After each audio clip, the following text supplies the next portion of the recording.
अस्सलाम वालेकुम नाज़रीन, आप देख रहे हैं प्रोग्राम दो टोक। मैं हूं किरण नाज। वफाक और खैबर पख्तूनख्वा के दरमियान जो कशीदगी है वो बढ़ रही है और इस कशीदगी का नुकसान सूबे के अवाम को हो रहा है, जो पहले ही दहशत गर्दी के बाइस मुश्किलात का शिकार हैं, परेशानी का शिकार हैं। जिस सूबे को तहरीक इंसाफ ने मिसाली बनाकर पेश करना था, पीपल्स पार्टी और मुस्लिम लीग नून की हुकूमतों को कारकर्दगी से पीछे छोड़ना था, वो सूबा आज बद इंतज़ामी की मिसाल बना हुआ है और ऐसे में भी हालात बेहतर होने के बजाय बिगड़ रहे हैं। वादी तीरा से नकल बकानी को लेकर वज़ीर आला खैबर पख्तूनख्वा ने स्वात में रैली से खिताब में इल्ज़ाम आयद कर दिया कि 24 रुकनी जो कमेटी है उन्हें मजबूर किया गया था कि लोग तीरा से नकल मकानी करें, लेकिन वजारत इत्तलात वो ये कह रहे हैं कि वफाकी हुकूमत या फिर मुसल्लह अफवाज दोनों की जानिब से वादी तीरा को खाली करवाने का कोई हुक्म जारी नहीं किया गया। उन्हीं के बयान में मजीद कहा गया कि कानून नाफिज करने वाले इदारे मामूल के मुताबिक इंटेलिजेंस की बुनियाद पर कार्रवाइयाँ करते हैं, पुरअमन शहरियों का मुकम्मल ख्याल रखा जाता है, इन कार्रवाइयों के लिए मुंतकिली या फिर हिजरत की ज़रूरत नहीं है। खैबर पख्तूनख्वा हुकूमत के मावन खुसूसी शफी जान ने वफाकी हुकूमत के बयान को गुमराह करने के लिए एक कोशिश करार दिया है। खैबर पख्तूनख्वा हुकूमत इस मामले पर एक मौक़िफ़ अपनाने में नाकाम नज़र आती है, क्योंकि सूबे के chief secretary, commissioner, deputy commissioner जरगा करते हैं। सूबाई हुकूमत लोगों की नकल मकानी के लिए 4 अरब रुपए का फंड रखती है।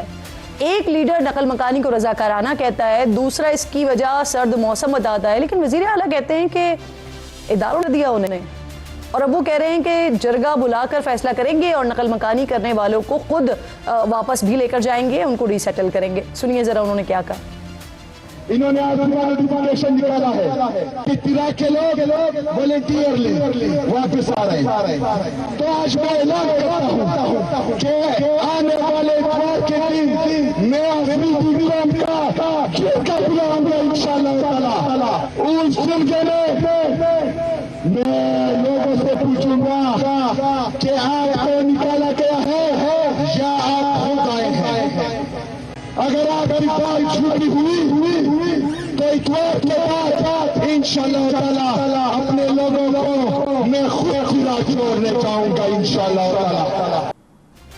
अब वज़ीर आला क्या इस सारे मामले में सियासी शहीद बनना चाह रहे हैं? इस पर बात करने के लिए प्रोग्राम में मेरे इंतहाई मोअज़्ज़ज़ मेहमानों में शौकत यूसुफ सही साहब, जो कि डिप्टी सेक्रेटरी इत्तलात हैं पाकिस्तान तहरीक इंसाफ के, ज्वाइन कर रहे हैं। शुक्रगुजार हूँ आपके वक्त की। इख्तियार वली खान साहब, जो कि कोऑर्डिनेटर टू प्राइम मिनिस्टर हैं, आप भी साथ मौजूद हैं। आप दोनों मेहमानों के शुक्रगुजार। शौकत साहब, आपसे ज़रा बात का आगाज़ कर लेते हैं। सर, ये जो सारी डेवलपमेंट हुई, कल रात एक स्टेटमेंट आया, वज़ीर आला की तरफ से स्टेटमेंट आया, तहरीक इंसाफ जो है वो मुसलसल जो हुकूमत है आपकी वो सूबे में ऑपरेशन की मुखालिफत करती आ रही है, लेकिन फिर सूबाई हुकूमत ने नकल मकानी करने के हवाले से वो 4 अरब का पैकेज भी रख दिया। आप ही के एक लीडर नकल मकानी को कह रहे थे रजाकाराना। आप ही ने मेरे प्रोग्राम में कहा कि सर्द मौसम है, सर्द मौसम की वजह से वैसी नकल मकानी होती है, लोग नीचे आ जाते हैं। आज वज़ीर आला कह रहे हैं कि इन लोगों को इदारों ने नकल मकानी पर मजबूर किया था। तो सर, इसमें से किस मौक़िफ़ को मौजूदा सूरत हाल में बाय करना है? बिस्मिल्लाहिर्रहमानिर्रहीम, बहुत शुक्रिया। देखिए, एक तो वज़ीर आला साहब का ताल्लुक भी उसी हल्के से है, दूसरा उनका इलाका है और वो सीएम है तो ज़्यादा मालूमात तो उनके पास है। और उनके मुताबिक जो इस वक्त नकल मकानी हो रही है वो ज़बरदस्ती हो रही है। और जहाँ तक पैसे रखने का ताल्लुक है तो ये तो हर दफ़ा पैसे रखे जाते हैं। हर साल किसी न किसी इशू के ऊपर जब ये मुमकिन है कोई भी हो, जिस तरह अभी जो ऑपरेशन के ज़रिए लोगों को जब नकल मकानी पे मजबूर किया जा रहा है, तो ये कहाँ रहेंगे, किसके पास रहेंगे, उनका कौन पुरसान हाल है? क्या वफाकी हुकूमत ने इस सिलसिले में कोई प्लान किया है? कोई प्लान नहीं है ना, बस ऑपरेशन करना है, लेकिन प्लान कुछ भी नहीं है। जो हम बार बार कह रहे थे कि वफाकी हुकूमत हमारे साथ बैठ के बात करे, और हम चाहते हैं कि ये दहशत गर्दी ख़त्म हो, इसलिए कि दहशत गर्दी असल स्टेक होल्डर तो हम हैं, विक्टिम भी हम हैं। सर, एक बात तो ये है कि जिस वक्त आप लोग साइन कर रहे थे उस वक्त ये सवाल पूछना चाहिए था। दूसरी बात ये, आप कह रहे हैं वजीर आला को मालूम होगा, तो आज से 20-25 दिन पहले जब तीरा बाग मैदान में गई थी तो वहां पर मैं लोगों से बात कर रही थी, उन्होंने कहा वजीर आला जब से बने उससे पहले से तो वो आए ही नहीं है अपने इलाके में। तीसरी बात ये कि अभी अपने स्टेटमेंट में वजीर आला साहब खुद ये कह रहे हैं कि वो लोगों को बुलाएंगे, जरगा करेंगे, उनसे पूछेंगे कि आपको जबरदस्ती तो नहीं निकाला जा रहा, उसके बाद वो रिसेटल करेंगे। यानी अभी उन्हें खुद ही नहीं मालूम कि जबरदस्ती निकाला जा रहा है या लोग खुद नकल मकानी कर रहे हैं, उन्होंने उससे पहले इतना बड़ा स्टेटमेंट पास कर दिया। देखिए, मैंने एक अर्ज किया ना कि ज़्यादा मालूमात तो उन्हीं के पास है, वो जो कुछ कह रहे हैं बिल्कुल ठीक कह रहे हैं, और हुकूमत को चाहिए कि जो असल स्टेक होल्डर है सूबाई हुकूमत, उसके साथ बैठ जाती तो ये जो ट्रस्ट डेफिसिट है सूबे और मरकज़ के दरमियान ये ना होता, और जो मकसद है ऑपरेशन का वो पूरा हो जाता। लेकिन अगर इस तरह ऑपरेशन होंगे तो मेरा नहीं ख्याल है कि उससे कोई हमें कामयाबी मिल सके। यही तो सबसे बड़ा अलमिया है कि एक तो लोगों को डिसलोकेट किया जाए, उनकी तकालीफ झेलेंगे, सख्त सर्दी के अंदर घरों से निकलेंगे, कहाँ जाएंगे, किस तरह कैंपों के अंदर रहेंगे, वहाँ क्या फैसिलिटीज दी जाएंगी, ये सारी चीजें। सर मेरे लिए तो एक हैरानी की बात ये है कि आप लोग खुद ये कहते रहे कि हमने वहां के लोगों की फलाह के लिए ये 4 अरब का पैकेज रखा है। आज जब कल से इसके ऊपर डेवलपमेंट शुरू हो रही है तो आप लोग कह रहे हैं जबरदस्ती साइन करवाए गए हैं। तो ये जो चीफ सेक्रेटरी कमिश्नर है, डेप्यूटी कमिश्नर है, इन्होंने जुर्गे से मुज़ाकरात किए, वो नुमाइंदगी किसकी कर रहे थे सर? देखिए, ये तो अब सूबाई हुकूमत बता सकती है ना, मैं तो सूबाई हुकूमत में नहीं हूँ। लेकिन देखिए, ज़ाहिर है चीफ सेक्रेटरी हो गया या आईजीपी हो गया, गवर्नर हो गया, ये वफाक के नुमाइंदे होते हैं सूबे के अंदर, और जाहिर है अगर उनको कोई सर बसद्दे एहतराम क्या मैं ये बात कह लूं, अभी मैं आपके लोगों को सुन रही थी, वो कह रहे थे कि जो ये ऑपरेशंस कर रहे हैं, या चाहे वो वफाकी हुकूमत हो या फिर इदारों के ऊपर तक ये बात की जा रही है कि इनकी नीयत कुछ और है, तो क्या मैं बसद्दे एहतराम ये बात कह लूं कि ये जो कल से लेकर आज तक जिस तरह के स्टेटमेंट्स पास किए जा रहे हैं, अब आप लोगों की नीयत कुछ और है सर? नहीं, देखिए, मैं तो शुरू दिन से कह रहा हूँ कि अगर जो एपीसी बुलाई गई थी, अगर उस 15 नुकात के ऊपर वफाकी हुकूमत गौर खोज कर लेती, और अपने सिर्फ सूबाई हुकूमत नहीं, तमाम पॉलिटिकल पार्टी जिसमें नून लीग भी है, पीपल्स पार्टी भी है, एनपी भी है, सबको बुला के और कोई मशावरत हो जाती तो बेहतर रास्ता निकल आता। देखिए, जब तक आपके साथ लोकल लोग तावन नहीं करेंगे तो, और सूबाई हुकूमत ऑन बोर्ड नहीं होगी, तो जो लोकल पुलिस है वो तावन नहीं होगा, तो बहुत सारी चीज़ें जो है वो दूसरी तरफ चली जाएंगी, सिर्फ मुश्किलात ही मुश्किलात होंगी। तो हम तो चाहते हैं कि दहशतगर्दी ख़त्म हो। अब दहशतगर्दी ख़त्म करने पे तो किसी को एतराज़ नहीं है, दहशतगर्दी ख़त्म करने के लिए जो मैकेनिज्म बनाया जा रहा है उस पर इख्तिलाफ है। तो क्यों ना अभी तक वफाकी हुकूमत इस मैकेनिज्म बनाने में नाकाम रही है, क्यों नहीं बैठी? क्या मसला है? मतलब एक तो जिस तरह इन्होंने पीस बोर्ड में फैसला कर लिया, वो बाला पार्लियामेंट को एतमाद में नहीं लिया, अभी जो फैसले हो रहे हैं वो सूबे को एतमाद में नहीं लिया जा रहा, तो क्या मसला है? आखिर कोई बहुत बड़ा मैंडेट मिला है इस हुकूमत को कि वैसे ये चाहते हैं कि बस ये कोई शहंशाहियत की तरफ जा रहे हैं, इसमें क्या मसला है? लोगों की तरफ आप इशारा करते हैं, जब हम उनसे ये सवाल करते हैं ना तो वो कहते हैं कि ये हमारा काम नहीं है कि हम सूबे को बैठ के ब्रीफ करें, ना हम सूबे के मातहत हैं, हम विफाक के मातहत हैं। आपको अगर ब्रीफिंग चाहिए तो आप विफाक से कहें कि आपको ब्रीफ करे, इस ऑपरेशन के बारे में बताए, लेकिन आप लोग विफाक को कहते नहीं है सर, आप टॉक शोज में आके बात कर रहे हो। मुझे इजाजत दीजिएगा सर, मैं आती हूँ आपकी तरफ, इस सवाल का जवाब दीजिएगा अगले सवाल में सर। ऑपरेशन करना न करना इसका इख्तियार साहब की बात भी शामिल करने देना। इख्तियार साहब बहुत शुक्रिया सर। वफाकी हुकूमत पहले सर आप लोग जोर देते रहे केपीके में ऑपरेशंस के हवाले से, तीरा में ऑपरेशन के हवाले से, संगीनी के हवाले से आप लोग बताते रहे कि कितनी ज्यादा जरूरत है। अभी जो एतराज है इस वक्त, ये किस बात पर एतराज हो रहा है? सिर्फ जबरदस्ती नकल मकानी का जो दावा किया जा रहा है हुकूमत की तरफ से, उस पर एतराज है, या फिर वहां पर कोई ग्रैंड ऑपरेशन होना ही नहीं है? क्योंकि आईबीओस तो हो ही रहे हैं ना मुसलसल। बिस्मिल्लाहिर्रहमानिर्रहीम। बहुत शुक्रिया किरण। देखिए, काइनेटिक ऑपरेशन और इंटेलिजेंस बेस्ड ऑपरेशन जो है वो तो एक अरसे से जारी है। खैबर पख्तूनख्वा हुकूमत को सिरे से ये मालूम नहीं है कि उनकी जिम्मेदारी क्या है। लोगों की जो नकल मकानी की जा रही है, आपने उनके लिए 4 अरब रुपए के पैसे रखे आज से 2 महीने पहले। आप के मकासद क्या थे, आप करना क्या चाहते हैं, और आज जो आपने नैरेटिव लिया है उसका मकसद क्या है? मुझे तो ऐसा लगता है कि खैबर पख्तूनख्वा हुकूमत सिर्फ खैबर पख्तूनख्वा के अवाम को और फौज को आपस में लड़ाना चाहती है। ये इतनी जबरी नकल मकानी का ये प्रोग्राम जो है, we are not part of it. ये तो इसकी तो हमें जरूरत ही नहीं थी। ये तो पता नहीं आप करना क्या चाहते हैं। आप लोगों को बगावत पर उकसाना चाह रहे थे, या it was a dirty politics you are playing?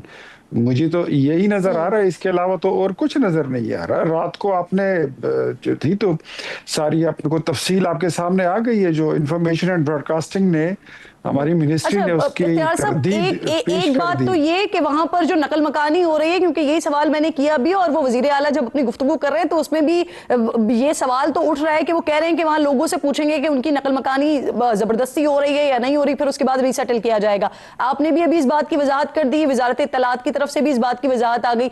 दूसरा हिस्सा मेरे सवाल का ये था कि कोई लार्ज स्केल ऑपरेशन ये तीरा में, बाग में, मैदान में, खैबर में होना है या नहीं होना, ये भी जरा वजाहत कर दीजिए, क्लियर कर दीजिए।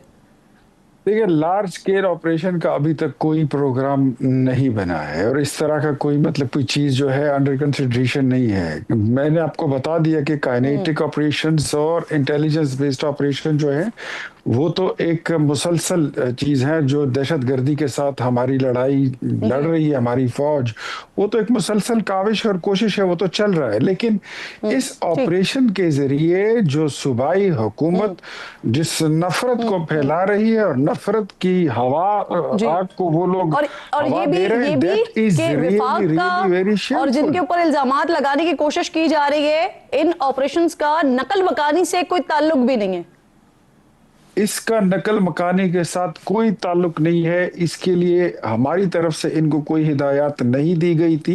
ये प्रोविंशियल गवर्नमेंट जो है, सुहेल अफरीदी साहब जो अपने आप को चीफ एग्जीक्यूटिव कहते हैं सूबे का, ये उनका ही कोई प्लान लगता है। Some dirty plan it's looking like कि वो कुछ इससे अपने सियासी मकासद हासिल करना चाहते हैं, सूबे में बगावत, और इंतशार, इख्तियार साहब, एक और बात की भी वजाहत कर दीजिएगा, जैसे कि सुहेल अफरीदी साहब कह रहे हैं कि वहां पर लोगों के साथ अब जरगा भी करेंगे, संडे को बुलाएंगे, लोगों को बातचीत करेंगे, उनसे पूछेंगे कि जबरदस्ती तो आपको मुंतकिल नहीं करवाया जा रहा है, और फिर उसके बाद वो रिसेटल करेंगे। तो इस एक्टिविटी पर भी आपको कोई एतराज नहीं है? बड़ी बचगाना किस्म की बात है। ये जो बात आप कर रहे हैं, ये नकल मकानी से पहले इनको करनी चाहिए थी। ये मुफ्त में खुद को कहते हैं कि मैं सूबे का चीफ एग्जीक्यूटिव हूं, तो ये बात आप पहले कर लेते। आपको तो पता होना चाहिए कि किस तरह वो वहां से नकल मकानी कर रहे हैं, क्यों कर रहे हैं और कैसे कर रहे हैं, और उसके बाद उन्होंने कहाँ सेटल होना है। खराब मौसम को देखे, हालात को देखे, ये आप लोग कर क्या रहे हैं, इनको पता ही नहीं है। देखें, खैबर पख्तूनख्वा वो बदकिस्मत सूबा है कि जहां पर तजर्बे के बाद तजर्बा किया जाता है, और इन लोगों के पास तजर्बों के अलावा कुछ भी नहीं है।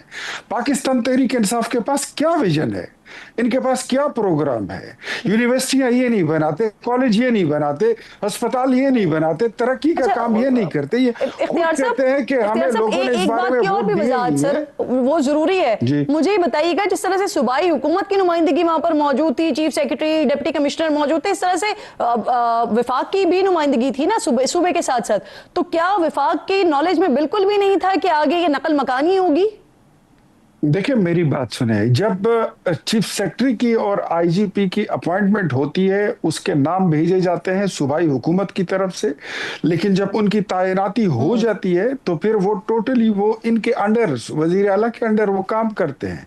उनकी तमाम तर उनका लिएज़ॉन जो होता है वो इनके साथ होता है। हम तो जब कोई बात आएगी जैसे पेश आई है तो अब हम चीफ सेक्रेटरी से पूछेंगे, यानी मैं आपकी बात से ये समझूं, ये समझे कि वफाकी हुकूमत बिल्कुल लाइल्म थी कि वहां पर जरगे के फैसले के बाद जो भी एक्टिविटी हो रही है उससे आप लोग बिल्कुल लाइल्म थे, ऐसे ही है? हमें वफाकी हुकूमत को इस बारे में इन्होंने ऑन बोर्ड नहीं लिया, हमें इन्होंने इन पिक्चर नहीं रखा। Whatever they are doing, जो भी ये तिरा में कर रहे हैं, ये सूबाई हुकूमत की कली तौर पर अपनी जिम्मेदारी है, हम इसका पार्ट नहीं है। ठीक। अच्छा अब सर एक और बात ये भी कि वो जिस तरह से वापस ले जाने की धमकी भी दे रहे हैं और फिर साथ साथ कह रहे हैं कि उनको भी खतरा है, उनकी जान को भी खतरा है, अल्लाह ताला हिफाजत फरमाए, उनकी हुकूमत को भी खतरा है। तो सर क्या देखते हैं आप कि आने वाले दिनों में कोई सियासी शहीद बनने जा रहे हैं, क्या होने जा रहा है, ये किस तरह की बात है? ये सारी गेमिक्स हैं। वो इमरान खान साहब भी ऐसी ही बातें किया करते थे कि मेरी जान को खतरा है, ये लोग मुझे जहर दे देंगे, ये लोग मुझे कत्ल कर देंगे। ये वो सिंपैथीज गेन करने के लिए, लोगों के सेंटिमेंट्स उभारने के लिए इस तरह की बातें करना, ये उसको कॉपी कर रहा है सुहेल अफरीदी, नथिंग एल्स। आज ये स्वात गए हैं, स्वात में आज अवाम ने इनके सामने वाली स्वात की महल की तस्वीरें उठाकर इनको दिखाई है कि इनका एक वजीर है, उसने वाली स्वात के महल पर कब्जा कर रखा है कि वो कब्जा छुड़ाओ। ये इनकी परफॉर्मेंस है, ये इनके मामलात है, ये इनके करतूत है। खैबर पख्तूनख्वा में तो ये आज दुनिया जहान के जितने चोर उचक्के डाकू हैं वो सारे इस वक्त काबीना में बैठे हैं और वो हुकूमत में है और इनकी पार्टी की छतरी तले खड़े होकर आके बैठ गए हैं। यही इनके पास है। इनके पास माल बनाने के अलावा तो कोई दूसरा प्रोपेगेंडा है ही नहीं। इनके पास तो करप्शन के अलावा कोई दूसरा प्रोग्राम आपकी इस बात को आगे बढ़ाने दें। शौकत साहब मुझे ये बताएं सर, अब वफाक की तरफ से तो ये क्लैरिटी आ रही है, वो इस बात की वजाहत करें कि ना हमारे इल्म में था और ना हमें पता है कि वहां पर आगे क्या एक्टिविटी हो रही है। तो सर अब आप बताइए आपका लाहे अमल क्या होगा? आप लोगों ने जरगा किया, आपने ही उसको साइन किया, आप ही ने उसका बजट मुख्तस किया, 4 अरब रुपए रखे, उसके बाद अब नकल मकानी भी हो रही है, तो 12,000 लोग ऑलरेडी रजिस्ट्रेशन करवा चुके हैं। अब अगला लाहे अमल होगा क्या सर? देखिए किरण, पहली बात तो ये है ना कि मेरे जो भाई है ना, ये जितने जज्बात में चले जाते हैं कि इनको पता ही नहीं होता है कि वो क्या ना क्या चाहते हैं। अब देखिए पूरे काबीना को जो मुंतखब लोग हैं, जिन्होंने इनको शिकस्त देकर असम्बली में पहुंचे हैं, उनको ये डाकू और उचक्के कहता है। ये अल्फाज ज़रा देखें इनके। फिर डर्टी पॉलिटिक्स, गंदी सियासत, ये इस तरह के अल्फाज इस्तेमाल करना नेशनल टीवी पे बैठ के मैं इनको बार बार समझाता हूँ कि प्लीज़ ऐसे अल्फाज ना, मेरे साथ तो कम अज़ कम ना करें, क्योंकि मैं नहीं इस तरह चीजें अफोर्ड कर सकता, ना मैं तो वैसे मेरे लिए तो ये वाकई बड़े मायूब वर्ड्स हैं। वैसे मुझे अचानक से वो आपने ये बात की तो मुझे याद सा आ गया, वो खान साहब क्या कहा करते थे जरदारी साहब को या मियाँ साहब को या शरीफ फैमिली के लिए या जरदारी फैमिली के लिए सर? वो खैर नहीं, देखिए वो तो जो शहबाज शरीफ इस्तेमाल करता था जरदारी के लिए, वो अलग चीज़ है। वो एक दूसरे को चोर चोर कहते थे, तो हमें वही चीज याद आई कि जी अच्छा ये चोर है। मॉरल पॉलिसी की बात आप कर रहे हैं ना, तो मैं तो आपसे पूछ रही हूँ कि आपके लीडर क्या बातें किया करते थे सर? देखिए नवाज शरीफ साहब शहबाज शरीफ साहब को उसको कहते थे, जरदारी को चोर कहते थे, जरदारी साहब जो इनको चोर कहते थे। हम आए तो हम दोनों को चोर कहते थे। ये फिर नाराज हो जाते कि जी हमें चोर। आप शहबाज शरीफ साहब के नुमाइंदे हैं क्या जो आप शहबाज शरीफ के बारे में कह रहे हैं? आप तो इमरान खान के नुमाइंदे हैं, आप उनकी बात करें ना। नहीं, मैं उनकी बात यही तो मैं अर्ज कर रहा हूँ ना कि हम जब सियासत के अंदर आए तो ये चोर चोर एक दूसरे को कहते थे ना, तो इमरान खान ने भी इनको वही अल्फाज इस्तेमाल किए, तो कोई वो नहीं है। लेकिन देखें मैं अपनी ज़ात की बात कर रहा हूँ। मैं कभी भी इस चीज़ों को कम से कम नेशनल टीवी के ऊपर देखें, हर चीज़ का अपना एक लिमिट होती है, मैं नहीं करना चाहता। बस चलें, अब मुझे अगला लाहे अमल बता दें सर। अब आपका अगला लाहे अमल क्या होगा? और दूसरा फिर इसका ज़िम्मी सवाल ये भी है कि अगर आपने अगले हफ्ते इतवार को जरगा करना है, लोगों से पूछना है कि आपको जबरदस्ती मुंतकिल किया गया है और फिर उसके बाद वापस से रीसेटल करना है, तो सर वो इतनी तकलीफ में अपने घर बार को छोड़ के निकल रहे हैं और फिर उसके बाद आप दोबारा उनको जरगे में लेकर आएंगे और फिर दोबारा उनसे बातचीत होगी और फिर उसके बाद फैसला होगा क्या करना है, तो वो पहले कर लेते ना। देखिए किरण, पहली बात तो ये है कि ऑपरेशन कौन कर रहा है, और ये बड़ी अफसोस की बात है कि ऑपरेशन करा भी रहे हैं और कह रहे हैं हमें नहीं पता है, वफाकी हुकूमत को नहीं पता था। और तो ये सारी चीजें जो है तो हो ही नहीं रहा, जो आईबीओज होते हैं वो तो होते हैं, सुबह ने नहीं बताया वो ये जो नहीं मैं जो अर्ज कर रहा हूँ ना, जिम्मेदारी नहीं ले रहे हैं ना हम, तो हमें जो डर था, जो खौफ था, वो यही था ना कि आप ऑपरेशन के नाम पे लोगों को नकल मकानी पे मजबूर करेंगे और फिर आप उसको बहाली के लिए आप आगे नहीं आएंगे, फिर सुबह वही अपने वसाइल से अपने ही लोगों को जो है वो सेटलमेंट की तरफ अपने वसाइल के ऊपर जाएगा। हमारे तो यही खदशात थे, बहुत सारे खदशात थे। यही तो हम कह रहे हैं कि भाई हमारे साथ बैठो। जब इन्होंने कहा कि ये हमें बताते नहीं है, तो भाई आपको कहाँ बताएं? हम टीवी के ऊपर बताएं, टॉक शो में बताएं। चलें सर, मैं आपको ये जरूर बता देती हूँ कि इस वक्त खैबर पख्तूनख्वा में जो दहशतगर्दी के वाकयात है ना, आज से 3 साल पहले वो 59% पे थे, इस वक्त 79% पे आ गए हैं। तो इन चीजों से निकल कर सर देखना पड़ेगा, कोशिश करनी पड़ेगी दहशतगर्दी को खत्म करने के लिए सूबा करें, इदारे करें, विफाक करें, लेकिन करना पड़ेगा। जी सर, आप ही के दौर में आज से 3 साल पहले 59% था, इस वक्त बढ़ गया है, इस वक्त 79% हो गया है। नहीं ठीक सर, अब मुझे इजाजत दीजिए। इख्तियार साहब आखिर में सर मुझे जब हम आए थे, नहीं जब हम आए थे उस वक्त क्या परसेंटेज थी? रोज जो धमाके होते थे जब हम आए थे 2013 में, उस वक्त क्या सूरत हाल थी सूबे की? और इमरान खान जब तक इस मुल्क के ऊपर वजीर आजम रहे, क्या आपने कोई दहशतगर्दी देखी? ये तो उसके जाने के बाद इमरान खान नहीं है तो फिर आपके कोई भी हो, चाहे वो सुहेल आफरीदी साहब हो, चाहे वो गंडापुर साहब हो, फिर आप लोग गवर्नेंस कर नहीं सकते। यानी आप अपनी बात से ये साबित करने की कोशिश कर रहे हैं। मुझे इजाजत दीजिएगा इख्तियार साहब, मुझे ये फरमा दीजिए सर, गवर्नर राज की भी क्या फिर कोई सोच मौजूद है, कोई सूरत हाल ऐसी बन सकती है अगर केपी और विफाक के हालात इस लेवल पे आते हैं, इस लेवल पे बिगड़ते हैं? तो देखिए, गवर्नर राज जो था ये पहले ऑफ द टेबल था, और अब जो सूबे के हालात है कि जहां पर सूबे का जो चीफ एग्जीक्यूटिव है वो सो कॉल्ड चीफ एग्जीक्यूटिव अपनी ड्यूटी तो कर नहीं रहा, वो तो एक डर्टी पॉलिटिक्स की उसने अपनी दुकान खोल रखी है। जहां पर वो जाते हैं, कल वो नौशहरा आए तो वहां पे लोगों ने एहतजाज किया, उससे आगे आए फिर लोगों ने एहतजाज किया, आज स्वात गए लोगों ने वाली स्वात की तस्वीरें उसके घर की बंगले की उठा के उनको दिखाई। तो गवर्नर्स की तरफ तो उनकी तवज्जो नहीं है। वो इख्तियार साहब मुझे सब ये बता दें, ऑन द टेबल है गवर्नर राज सर? अब गवर्नर राज जो सूबे में माली बदइंतजामी है, गवर्नर्स नाम की कोई चीज नहीं है, और यहाँ पर ऑपरेशन होते हैं, इनको पता ही नहीं है कि करना क्या है, जिम्मेदारी अपनी पूरी नहीं करेंगे तो विफाक अपनी जिम्मेदारियां पूरी करेगा। और ये गवर्नर राज की तरफ सोच रहे हैं आप लोग? ये अब सोचना क्या, डिसीजन लेने की बात है, लेकिन ये पहले ऑफ द टेबल था, अब ऑन द टेबल हो चुका है। बिल्कुल ठीक, बहुत बहुत शुक्रिया आपका। इख्तियार वली खान साहब थे, साहब मेरे साथ मौजूद थे। आप दोनों मोअज़्ज़ज़ मेहमानों की बेहद शुक्रगुजार हूँ। अब ज़रा कराची की बात करूँगी नाज़रीन। मुल्क का सबसे बड़ा शहर है और रिहाइश, सहूलियात और तरक्की के हिसाब से इसका तकाबुल लंदन, न्यूयॉर्क और बीजिंग के साथ वैसे होना चाहिए, लेकिन जो बदकिस्मती है ना इस शहर की, वो ये है कि इसका तकाबुल दुनिया के बदतरीन शहरों से होता है। 2025 में आलमी जरीदे द इकोनॉमिस्ट की इंटेलिजेंस यूनिट की ग्लोबल सर्वे रिपोर्ट में कराची को 173 शहरों में 170वां नंबर मिला है।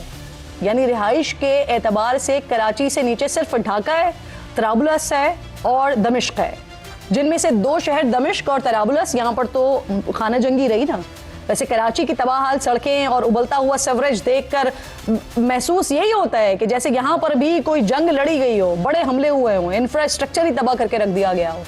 2023 में कराची में पहली बार पीपल्स पार्टी को जब मेयरशिप मिली थी तो उस वक्त ये उम्मीद सी जागी थी कि अब शहर की किस्मत बदलेगी, मेयर कराची माजी की तरह इख्तियारात और फंड्स ना होने का शिकवा नहीं करेंगे, और फिर हुआ भी ऐसे ही। मुर्तज़ा वहाब साहब ने जब शहर की बागडोर संभाली तो उन्होंने कभी ये नहीं कहा कि इख्तियारात नहीं है उनके पास या फिर उनके पास कोई फंड्स की कमी है, बल्कि अपने फंड्स को बढ़ाने के लिए उन्होंने नई राहें तलाश की हैं, वो आपके सामने रखने जा रहे हैं। कराची की तारीख में पहली बार बिजली के बिल्स के जरिए KMC टैक्स वसूल किया गया है, और इस वक्त जो ये म्यूनिसिपल यूटिलिटी चार्जेस और टैक्स की मद में आम शहरियों से 20 से लेकर 300 रुपए तक माहाना वसूल किए जा रहे हैं, जबकि अगर मैं इंडस्ट्रियल और कमर्शियल सारिफीन की बात करती हूँ तो इनसे माहाना 750 रुपए वसूल किए जा रहे हैं। मैं आपको साथ साथ दिखा भी रही हूँ। कराची इलेक्ट्रिक की जो वेबसाइट है, इसके मुताबिक इसके कुल सारिफीन की तादाद है तकरीबन 38 लाख,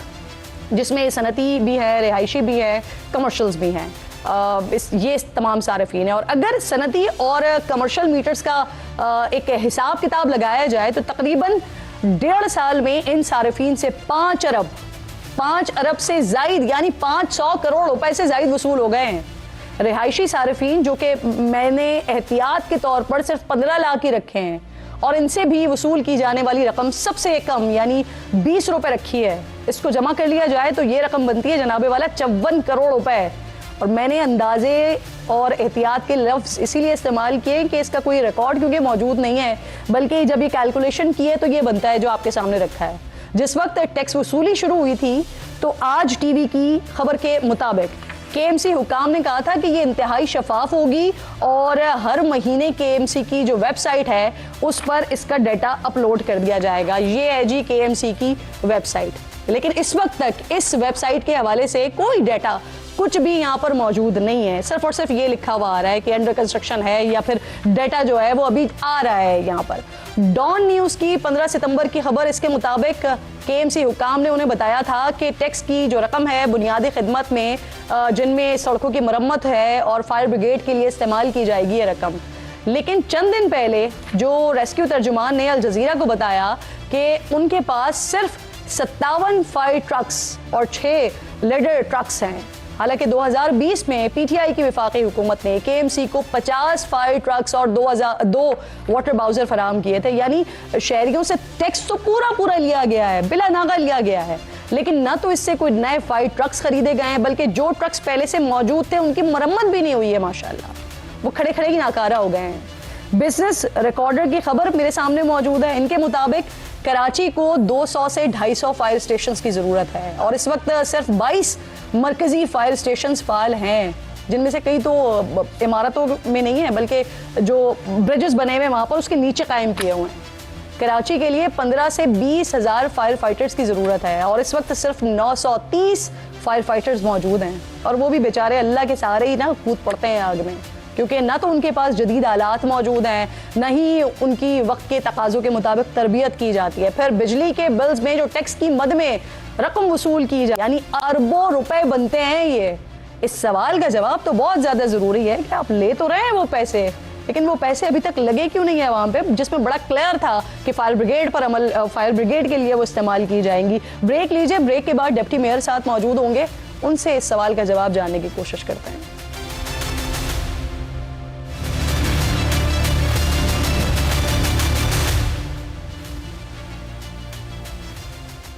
प्रोग्राम में एक बार फिर आपको खुशामदीद कहूंगी। बिजली के बिल्स में टैक्स वसूल किया जा रहा है, लेकिन वो अभी तक लगा क्यों नहीं है और कितना टैक्स जमा हुआ है, इस पर बात करने के लिए मेरे इंतहाई मोअज़्ज़ज़ मेहमान डिप्टी मेयर कराची सलमान मुराद साहब ज्वाइन कर चुके हैं। आपके वक्त की बेहद शुक्रगुजार हूँ।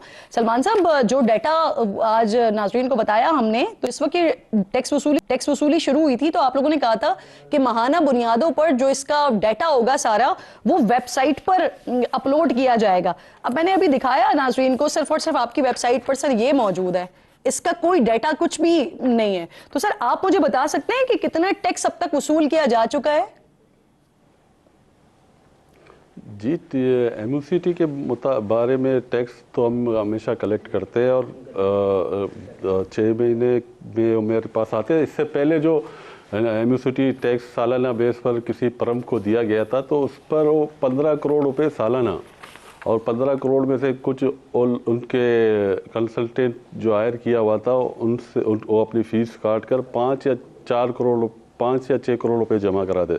अब तो हमें तकरीबन 30 से 32 करोड़ रुपए आते हैं एमयूसीटी के टैक्स, तो उस पर ही हम अपने काम करवाते, जो अंदर गली मोहल्लों के काम करवा रहे हैं, और चेयरमैन यूसी चेयरमैन हैं जो हमारे काउंसिल के अराकीन हैं उस पर तरक्याती कामों पर खर्च करते हैं और इस तरीके से ये हो रहा है। मुराद साहब मैं जरा मैथमेटिक्स में बहुत अच्छी नहीं हूँ, तो मैं इसलिए आपसे जो है ना जरा सादा जबान में आसान लफ्जों में समझना चाहूंगी। सर आप कह रहे हैं 32 करोड़, ये सालाना आप बता रहे हैं 32 करोड़ रुपए आते हैं आपके पास?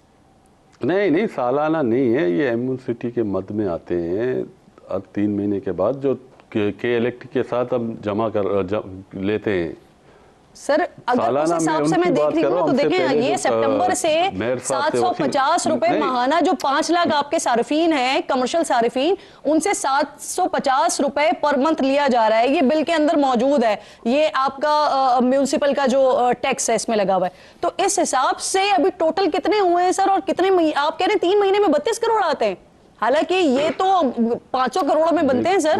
नहीं, मेरी बात समझ नहीं पाई। मैं ये कहना चाहता हूँ कि हमसे पहले जो मेयर साहब थे, वसीम अख्तर साहब, उन्होंने किसी फर्म को दिया गया था ये टैक्स कलेक्शन के लिए, और वहाँ सालाना 15 करोड़ रुपए जमा करते थे और कुछ अपने कंसल्टेंसी फीस वगैरह काट कर 5 से 6 करोड़ रुपए जमा करते थे। तो अभी केएमसी अपने पैरों पर खड़ी हुई है, चाहे एमयूटीसी टैक्स हो, मुख्तलिफ डिपार्टमेंटों को हमने टास्क दिया था। आपने बड़ी वजाहत कर दी कि पहले जो है वो उन्होंने किसी और के साथ ये मुआहदा किया हुआ था, अब आपने जो है वो जब के इलेक्ट्रिक के साथ किया तो उसके बाद फिर अब ज्यादा टैक्स कलेक्शन हो रही है। Very good sir. लेकिन अब जब वो टैक्स कलेक्शन हो रही है तो उन पैसों का आपने क्या किया? कितनी फायर ब्रिगेड की गाड़ियां खरीदी हैं आपने सर? कितने स्टेशंस को बढ़ाया गया इससे सर? देखिए, मैं बता रहा हूँ ना, इससे ये कि हमारे रेवेन्यू में इजाफा हुआ और कलेक्शन बढ़ी है, और हमने तमाम डिपार्टमेंट से ये कह दिया था कि अपनी कारकर्दगी बेहतर करें, तो उन्होंने एमयूसीटी के अलावा बाकी डिपार्टमेंट भी है ना, वो भी जमा कर रहे हैं कलेक्शन। तो इसी में से शहर की तरक्याती काम भी हो रहे हैं और चीज़ें हो रही हैं। तो इसमें फायर स्टेशन और भी जदीद हुए और मजीद जदीद करने के लिए कर रहे हैं, उस पर भी वर्किंग की जा रही है। ये तादाद कम है, ये नहीं कहते कम नहीं है, और इंशाल्लाह आपको कराची में फायर स्टेशंस भी जदीद तौर पर हम इंस्टॉल करने जा रहे हैं और उनकी ट्रेनिंग। सर मुझे ये बता दें कि जो पिछले 2 साल से आप लोग कलेक्ट कर रहे हैं, आप खुद कह रहे हैं कि अच्छा फंड इससे कलेक्ट हो रहा है, अच्छा टैक्स कलेक्ट हो रहा है, तो इससे आपने कितनी के लिए 2 साल नहीं है, 2 साल नहीं सर? मेरी इत्तला में तो पूरा मौजूद है, मुझे पता है। ये सितंबर में 2025 सितंबर से 750 शुरू हुआ, इससे पहले 400 रुपए थे। आपने 2 साल का वर्ड इस्तेमाल किया, तो फिर उसके बाद मैं इसको कलेक्टिवली कह रही हूँ कि बिजली के बिलों में जब से ये इस्तेमाल आना शुरू हुआ है तब से आपने कहा 2 साल से। सर उससे पहले होता रहा होगा, लेकिन बिजली के बिलों में आ रहा है ना कराची के अवाम के पास। उससे पहले क्या, 2024 से आ रहा है सर। उससे पहले का जवाब दे, तो इससे पहले क्या जवाब भी नहीं हो, जब से हमने कलेक्शन करना शुरू की। मैं इसीलिए मांग ही नहीं रही आपसे उससे पहले का जवाब, मैं तो अभी का जवाब मांग रही हूँ। मैं आपसे पूछूं, चलिए आसान कर लेते हैं, पिछले 6 महीने का बता दें सर, जब से ये 750 हुआ है तब से आपने क्या क्या खरीदा है अभी इन पैसों तो मैंने बता दिए ना आपको, मैंने बता दिए। इन्हीं पैसों से हम तरक्याती काम भी कर रहे हैं, फायर स्टेशन को मजीद बेहतर जदीद तर्ज पर काम कर रहे हैं, उस पर भी काम हो रहा है। मैं ये नहीं कहता कि फायर स्टेशन कम है, गाड़ियां कम थी, मगर इसको मजीद बेहतर करेंगे और आपको बेहतर होता हुआ नजर आएगा। ये सिर्फ अल्फाज नहीं, ये सर गाड़ी मुझे कोई बता देना फायर ब्रिगेड की, क्योंकि ये जो खबर थी इसमें तो यही था ना कि फायर ब्रिगेड को आप लोगों ने इस पे जदीद करना है सर। तो मुझे वो बता दें कि कोई एक गाड़ी, यकीनन इतने टाइम से हो रहा है तो कोई एक आधी गाड़ी तो हो गई होगी। मैं यही कह रहा हूँ आपसे कि हमने वर्किंग कर ली है, आपको मजीद फायर स्टेशन की नई स्टेशन भी मिलेंगे कराची शहर के अंदर, मेन पावर भी बढ़ती करेंगे उस पर, और जदीद गाड़ियां भी मंगवाएंगे। हमने मंगवाई है, ऐसा नहीं है नहीं मंगवाई, और ये तादाद कम है फायर ब्रिगेड की गाड़ियों की, इसको मजीद बढ़ाएंगे और मजीद बढ़ाकर आपको बताएंगे कि बड़े हैं इस शहर के लिए गाड़ी। वैसे सर अगर चले अगर आप इस रकम का सर 25% भी यानी 1.5 अरब भी लगा देते ना, तो जो आज फायर ब्रिगेड का महकमा है उसके हालात तब्दील हो चुके होते हैं। एनीवे सर, अब एक और चीज इसमें यह भी है कि के इलेक्ट्रिक को रकम वसूल करने के लिए जो फी दी जा रही है वो है 7.5%। तो सर कलेक्शन फी कलेक्ट करने के लिए आप टोटल कलेक्शन का 7.5% आप के इलेक्ट्रिक को दे रहे हैं। आपके नहीं, इतना नहीं है, इस तरह नहीं है जो आप बता रही हैं, इस तरह नहीं है, कुछ परसेंट है, 7 पॉइंट कुछ, इतना नहीं है जो आप कह रही है, इससे कम है। और इस तरह भी नहीं है कि हमारे वेबसाइट पे आदाद तो शुमार मौजूद है, आप चेक कर सकती है, और फेयर एंड शफाफ। सर मैं वही पढ़ रही हूँ, शायद मुझे पढ़ना बेहतर नहीं आता sir. Under the agreement between KMC and KE, the power utility will retain 7.5 of the collected fund, while 50% will be allocated to cover KE debt owed by to the KMC। Sir ये आप ही का है sir जो मैं पढ़ रही हूँ। नहीं, इसमें देखिए, इसमें हमारे यूटिलिटी चार्जेस भी हैं, वो भी कटेंगे ना। यूटिलिटी चार्जेस, बिल वगैरह, आपके लाइट जलने, स्ट्रीट लाइट, ये चीज़ें भी तो कटेंगी, क्योंकि इलेक्ट्रिक को देने होते हैं। तो मैं ये सवाल आपसे करता, आप उनसे भी तो पूछिए जो हमसे पहले जो लोग थे जिन्होंने सालाना 15 करोड़ उन्हें छोड़ दें सर, उन्हें छोड़ दें। आप लोग कलेक्ट कर रहे हैं टैक्स ले रहे हैं, उनसे हम क्या पूछेंगे? यहाँ पर आप खुद कह रहे हैं कि फंड्स अच्छे हो गए, तो फिर इसका जवाब दें ना। मैं तो अभी आपसे मौजूदा हालात का पूछ रही हूँ, पिछले 3 से 6 महीने का। मैं जवाबदेह हूँ और आपको जवाब दूंगा, और ये फंड शफाफ खर्च होंगे, जहाँ खर्च होंगे और शहरियों से शेयर किया जाएगा, एक एक पैसे का हिसाब देंगे। ऐसा नहीं है, ऑडिट भी चले, ठीक है, ठीक। मेरे साथ शेख हबीब साहब भी ज्वाइन कर चुके हैं, जो कि चेयरमैन कराची सिंध ताजिर इत्तेहाद हैं। आपकी भी शुक्रगुजार हूँ शेख साहब। डिप्टी मेयर क्या फरमा रहे हैं सुना आपने? सिंध हुकूमत आपके साथ खड़ी हुई है। MQM ने वजीर आजम को खत लिखकर तहकीकाती कमीशन बनाने का भी प्राइम मिनिस्टर साहब से मुतालबा किया है। लेकिन जो आप लोगों की तरफ से स्टेटमेंट आ रहे हैं, क्या आप लोग इतनी सारी सपोर्ट के बावजूद भी मायूस हो गए जो मुतालबात कर रहे हैं? हालांकि आपको भी पता है कि जो मुतालबात ताजिरों की तरफ से किए जा रहे हैं गैर जमहूरी मुतालबात हैं सर। वो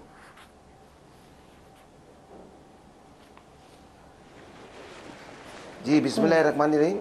करम अन्ना साहब बहुत अच्छी बात कर रही हैं, लेकिन मसला सिर्फ इतना सा है कि कराची जो है ये मिनी पाकिस्तान है और ये सिंध का दारुल खिलाफा भी है। 3.5 करोड़ से ज़्यादा की आबादी का ये शहर है। बदकिस्मती से इसे हर सियासी जमात ऑन तो करती है, इसकी दावेदार भी बनती है, लेकिन इस पर कोई खर्च करने के लिए, इस पर लगाने के लिए कोई तैयार नहीं है। अभी जैसे कि मेरे भाई कह रहे थे डिप्टी मेयर साहब के, जी वो हम जो है पैसा कलेक्ट कर रहे हो, इंशाल्लाह ताला एक ही चीज़ का हिसाब देंगे, अब लगाएंगे। हम आपसे कोई हिसाब नहीं मांग रहे भाई, हमें तो सिर्फ फैसिलिटी चाहिए। हमें ये बताइए, ये जो हमारे साथ आए दिन वाक़यात होते हैं, सानिया जो है गुल प्लाजा हुआ, सानिया इसको आप कहते हैं, इससे पीछे चले जाते हैं तो सानिया विक्टोरिया मार्केट हुई है, सानिया कोऑपरेटिव हुई है, सानिया बॉर्डर मार्केट हुआ है, सानिया जोड़िया बाजार हुआ है, सानिया लियाकताबाद हुआ है, करीमाबाद हुआ है। तो मैम ये कब तक हम अरबों रुपए का ताजिर नुकसान बर्दाश्त करते रहेंगे? किस तरह हम चलेंगे? अब तो इस वक्त जो गुल प्लाजा में जो ये 1200 खानदान जो है वो बेआदा मतलब मददगार है। मसला ये कहने का 1200 खानदान इस वक्त बेरोजगार हो चुके हैं। हम तो ये कहेंगे कि इस वक्त उनके लिए कोई मामलात करें। शेख साहब, वैसे मैं भी सर सवाल इसीलिए उठा रही हूँ क्योंकि फैसिलिटीज जो आप मांग रहे हैं, या जो कराची के हर आवाम का हक है, हर शख्स का हक है, उसका वो मिल नहीं रहा है। सलमान साहब जरा ये सुनिएगा, ताजर कह क्या रहे हैं, फिर इस पर रिस्पॉन्ड कीजिएगा। मायूस नजर आ रहे हैं, सुनवाइए जरा। Field marshal general Asif Munir के हवाले कर दिया जाए कराची। नहीं चाहिए हमें ये मेयर, इस्तीफा दे मेयर कराची। जितनी भी सियासी पार्टियां हमारी इनसे जान छुड़ा दे। ये कराची आर्मी चीफ से कहता हूं, अपने अंडर में ले लो। फील्ड मार्शल अपनी कमेटी बनाकर वो इसे देखे और इबरत का निजाम बने, अगर कोई कसूरवार है तो। सलमान साहब, सर मायूस हो गए हैं ताजर? देखिए, मायूस ताजर जैसे गुल प्लाजा का वाकया हुआ तो उसके बाद चेयरमैन बिलावल भुट्टो जरदारी साहब ने, ताजिर हैं गुस्से में अपनी बातें कर रहे हैं, बिल्कुल कर रहे हैं। कोई जो कहता है कि वफाक के हवाले शेख साहब, सलमान साहब को जवाब देने दीजिए, फिर मैं आती हूँ आपकी तरफ।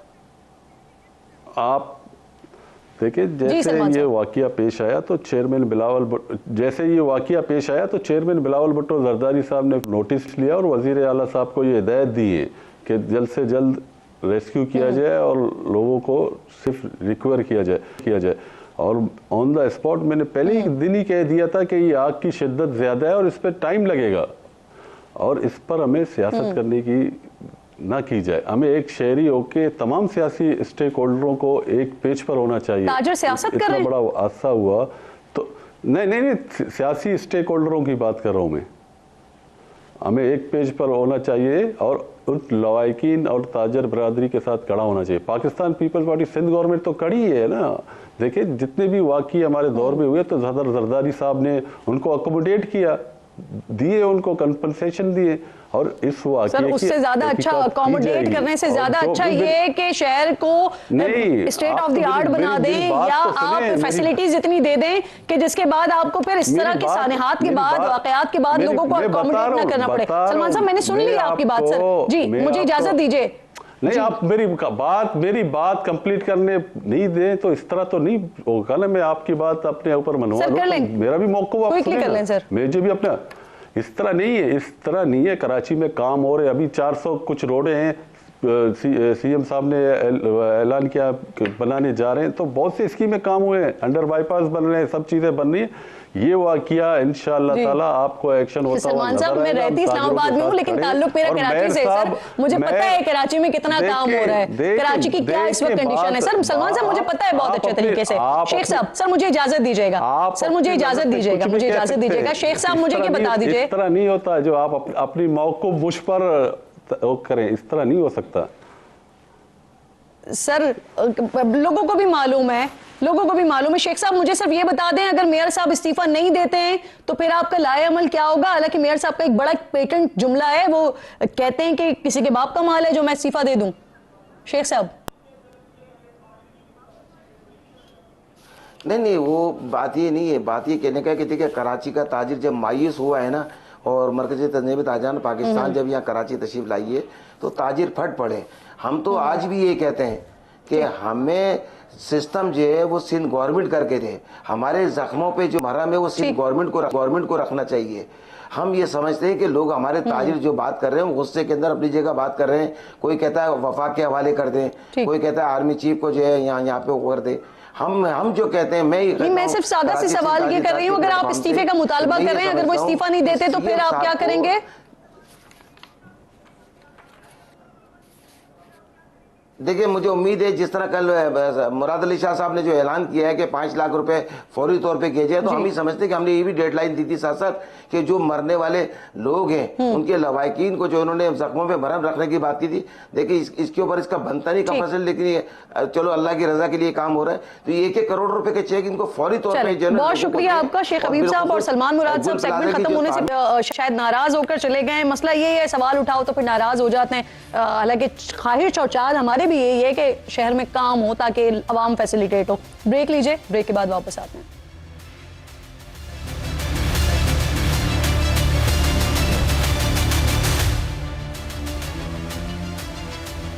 प्रोग्राम में एक बार फिर आपको खुशामदीद कहूंगी। अगले माह श्रीलंका और भारत की मुश्तरका मेज़बानी में होने वाले ICC T20 वर्ल्ड कप में शिरकत के हवाले से गैर यकीनी की सूरत हाल के दौरान आज पाकिस्तानी टीम का ऐलान हो गया है। रुकनी टीम को सलमान अली आगा ही लीड करेंगे। बाबर आजम, शाहिन शाह आफरीदी की वापसी भी हुई है, लेकिन साबिक कप्तान मोहम्मद रिजवान और fast bowler Haris Rauf team में जगह नहीं बना सके। कौमी स्क्वाड में जगह पाने वाले दीगर खिलाड़ियों में अबरार अहमद हैं, फ़हीम अशरफ हैं, फ़खर जमान हैं, ख्वाजा नाफे हैं, मोहम्मद नवाज हैं, सलमान मिर्जा हैं, नसीम शाह हैं, साहबजादा फरहान हैं, साई मयूब हैं, शादाब खान हैं, उस्मान खान हैं और उस्मान तारिक शामिल हैं। कल ICC की जानिब से बांग्लादेश की जगह स्कॉटलैंड को टूर्नामेंट में शामिल किए जाने के फैसले को इम्तियाजी सलूक करार देते हुए चेयरमैन PCB ने कहा था कि पाकिस्तान के T20 वर्ल्ड कप में शिरकत का फैसला हुकूमत करेगी। जबकि आज टीम के ऐलान के बाद चेयरमैन PCB ने खिलाड़ियों को वर्ल्ड कप से मुतल्लिक आइंदा के लाएहमल पर एतमाद में लिया है। मोहसिन नकवी ने कहा कि PCB ICC के दोहरे मयार को मुस्तरद करता है। सियासत ज़दा क्रिकेट किसी के मफाद में नहीं है, सबको क्रिकेट के उसूलों पर चलना चाहिए। कल चेयरमैन PCB की वज़ीर आज़म शहबाज शरीफ से मुलाकात का भी इम्कान है, जहां T20 वर्ल्ड कप के हवाले से कोई हतमी फैसला किया जा सकता है। ICC के दोहरे मयार पर पाकिस्तान के 2 टोक मौक़िफ़ के बाद भारतीय मीडिया दावा कर रहा है कि ICC पाकिस्तान क्रिकेट बोर्ड के चेयरमैन मोहसिन नकवी के हालिया तबसरों से खुश नहीं है। अगर पाकिस्तान ने बांग्लादेश की हिमायत में T20 वर्ल्ड कप से दस्तबरदार होता है तो PCB के खिलाफ इंटरनेशनल क्रिकेट काउंसिल संगीन कार्रवाई कर सकता है, जिसमें पाकिस्तान क्रिकेट पर सख्त पाबंदियां बशमूल तमाम 2 तरफा सीरीज की मुअत्तली, PSL के लिए गैर मुल्की खिलाड़ियों को NOC देने से इनकार और एशिया कप से इखराज शामिल है। अब ये भारतीय मीडिया का दावा है या फिर भारतीय वजीर दाखिला अमित शाह के बेटे जय शाह जो ICC के चीफ हैं उनकी गीदड़ भभकियां हैं?